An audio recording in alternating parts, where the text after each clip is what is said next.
What's going on, guys? It's Nick here, back with another video. Week 10, fantasy playoffs are very, very close. Got to be killing it in these last couple weeks, so let's make sure we get all these picks right. I'm going to go over each game from the running back perspective today, and then tomorrow we're going to go over it from the pass catchers perspective. I'm going to try and keep this shorter. That's been requested, but also I just want to go over the plays that aren't obvious. So like starting off this game, we're going to do it quickly because you're playing Alvin Kamara and you're playing Joe Mixon. What I want to touch on is Mark Ingram. I think he's a solid flex play, even a potential RB2 this week. We saw him not get the touchdowns last week, but he's still heavily involved in the red zone and inside the 10 and the 5-yard line. They're projected to score about 30 points, and we've seen a lot when one of these two, Ingram or Kamara, scores multiple touchdowns in 1 week, they typically get the other one at least one touchdown the following week. So it would not shock me if Ingram goes out there and scores multiple touchdowns this week against a Bengals defense that's really not that good in any aspect, but especially not on the ground. So I think that the Saints are going to put up a lot of points here. I think Ingram can be part of that point scoring.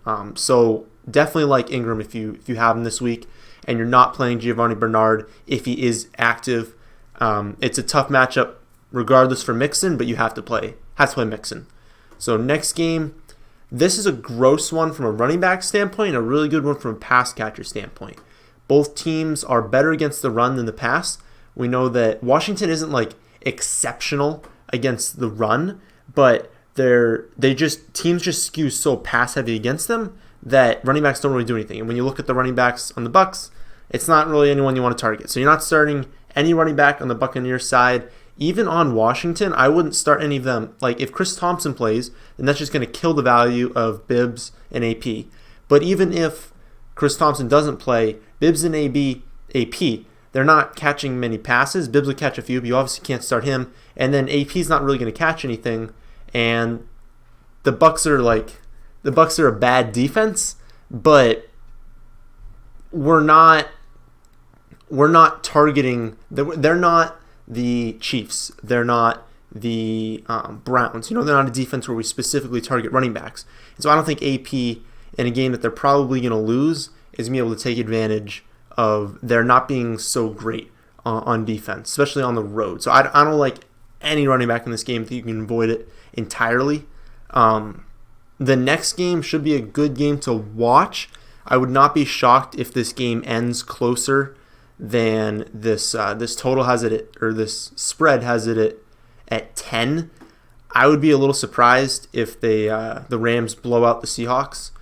They always play each other close, and the Seahawks are not a good team, but I have seen Wilson dominate games, and Wilson could take this game over, but they want to run it. So if Carson's healthy, you can start him in the flex, and you're probably not starting Mike Davis, but if Carson is out, then you can start Mike Davis. So just flip-flop them. If whatever you think Carson's going to do, Mike Davis will do that if Carson's out. But they'd both only be a flex play. You can't really rely on them for that much. And then you're starting Gurley every week. Obviously, he's the running back one for a reason. This game is at halftime right now. I feel like Connor's hurt. I haven't actually been watching the game. I've just had it kind of on the side. Connor might be hurt, but I don't actually know because it's only halftime. Nothing's been reported. I checked Twitter. But that'll be something to definitely watch because Bell only has one more week before he won't be able to play for the entire season. So definitely something to watch there. I'll be watching the second half, but halftime right now. This game should be solid from a points perspective. Again, a lot of these games are solid. Like I'll go back to this one in a second. Look at all of these totals on the right. Like obviously you guys know I'm going by game total right now. On the right, look at all these games at like a 50 total. Of course my scroll stops working. It's nuts how many great games we have this week. And we have a lot of really good offenses that aren't playing another one. So it's not like we have two games around 60 and the rest are at 45. It's like an elite offense is playing a non-elite offense, and that's going to cause the non-elite offense to have to score more points. So it should be a really high-scoring week. But back to the Falcons at Browns. This is a really good one from the running back standpoint. So I'll touch on this one a little bit longer. We've got Coleman is a really good RB2. He's likely to score a touchdown. He has a great matchup against a Browns defense that is not good against the run. Remember, teams usually skew run heavy when they play them because They're better against the pass. They're not like elite against the pass, but they're pretty solid against the pass. But they're really bad defending running backs. I'm not expecting the receiving production that he had last week. That was more of an outlier for me. But he's probably going to score a touchdown. He's probably going to have yards. He's probably going to have a couple receptions. And then Ito, you could start Ito in the flex. He's getting carries, like low double digits, maybe 10 to 12 carries, maybe 1, 2, 3 receptions, and then, he might score a touchdown as well. So I love both of those guys, but again, it's more of an RB2 for Coleman and a flex play for Ito. On the Browns side of the ball, you've got 2 you can start as well. I think both Chubb and Duke Johnson can both be RB2s this week. We know that Chubb's probably only going to get like 2 receptions, maybe 1 to 2 receptions, but he's likely to score a touchdown.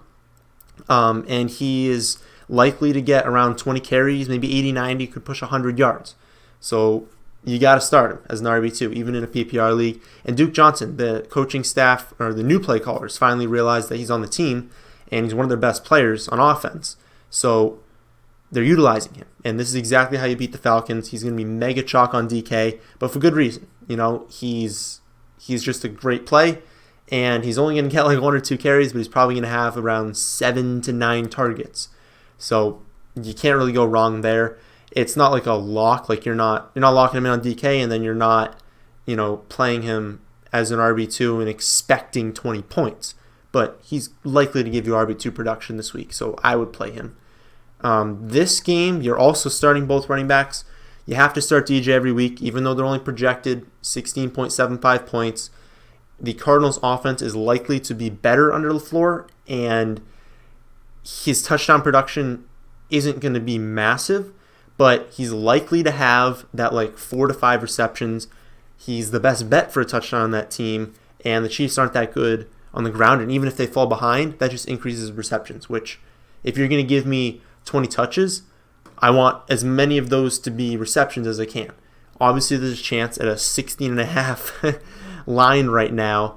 There's a chance that this game's a blowout, and we see some of like Edmonds in the backfield later in the game, but that would only be really late in the game, and I don't think you're worrying about blowout risk with David Johnson because it's just going to increase his receptions. So you're starting him, and then you're obviously starting Kareem Hunt, one of the best running backs in the league. You're obviously starting Melvin Gordon in this game. I'd say no to Eckler. This is a 50 total, but I would not be shocked if it only ends up at like 40 because the Chargers are going to play slow, and the Raiders, even when they're trailing, just don't care. They run slow too. So this could be a really slow game. I don't know why the total is as high as it is. They're going to score about 30 points, the Chargers, but it's going to be Gordon. It's going to be Tyrell Gazelle. It's going to be Keenan Allen. It's going to be a lot of different guys, and I don't think Eckler is going to have enough volume. Maybe he scores a long touchdown, but you can't rely on that. So I would bench him. Definitely start Gordon, and then I would honestly not play any of the Raiders running backs.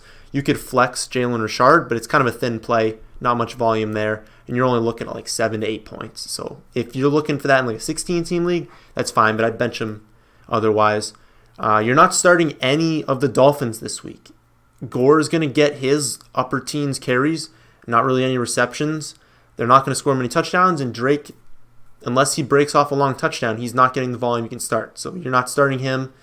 You can start Aaron Jones. Jamal Williams is way too low volume to start, so you can't play him. But Aaron Jones is probably more of a flex play this week. I would still not trust him as an RB2. He's still only going to get 13 to 15 carries, maybe like 2 to 3 receptions against a bad run defense, and he's got a pretty high touchdown expectancy. That's why you can play him, but not as anything higher than like an RB2 or a flex.